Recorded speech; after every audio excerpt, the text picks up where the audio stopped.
everyone. My name is Frank Driscoll, and welcome to Driscoll's Election Dissection, your election analysis for across the circus.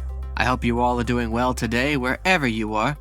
So, as you may recall, our last show, we did a fun little experiment talking about an international election. I think that was fun. We might do some more of that in the future. But we're going to head back home to the United States today. And today, we're talking about an election set to occur on Tuesday, July 16th. So, we're going to pack our bags and head to the Garden State, the state of New Jersey.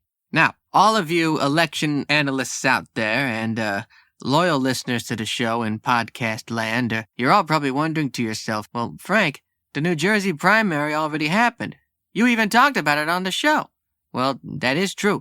However, we go back to New Jersey today for a special election, specifically the Democratic primary for New Jersey's 10th congressional district. Now, you're probably wondering how come a special election is taking place so quickly after the primary election.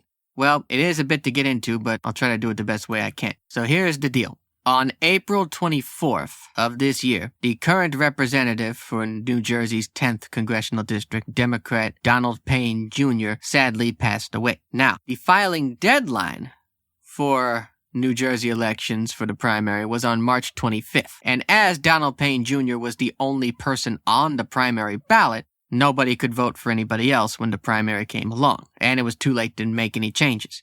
So on primary election day back on June 4th, Donald Payne Jr. posthumously won the primary by default, being the only candidate on the ballot. So now, according to New Jersey law, since Donald Payne Jr. sadly cannot be in the November general election, he must be replaced by a new nominee. And according to New Jersey law, that nominee must be made by the party county officials of the counties in which the seat is taking place. In this case, Essex County, Hudson County, and Union County.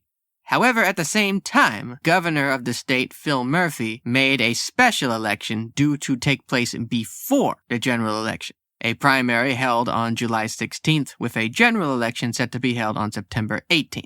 And because of this, the county official meeting where they pick the nominee will likely take place after this primary election, basically ensuring that whoever wins the primary will very likely be the nominee chosen by the county officials for the general election. So with that, we talk about the primary. Now, this district contains the city of Newark, among other surrounding areas. It is completely urban, and also, according to the Cook Partisan Voting Index, Democrats are favored in this seat by 30 percentage points. So whoever wins this election, this primary election, is all but guaranteed to win not just the special general election in September, but also the general election in November.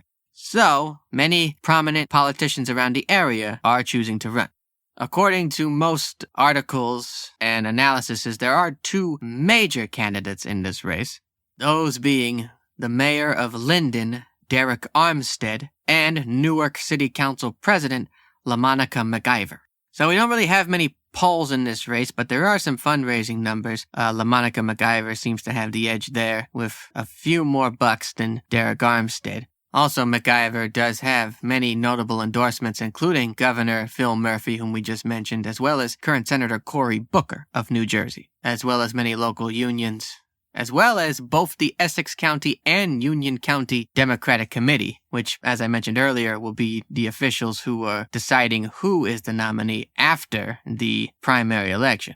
So you could safe to say it looks pretty good for LaMonica McIver. Despite no polls, we can see she does have an edge in terms of fundraising and endorsements. But as we all know, the poll on election day is the one that truly matters the most.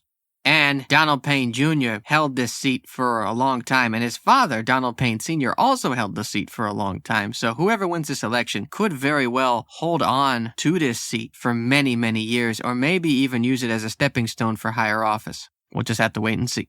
And as always, if you're willing to learn more about elections in your area, be sure to check out politics1.com as well as ballotpedia.com. And if you're willing to look at recent polls, be sure to check out 538.com.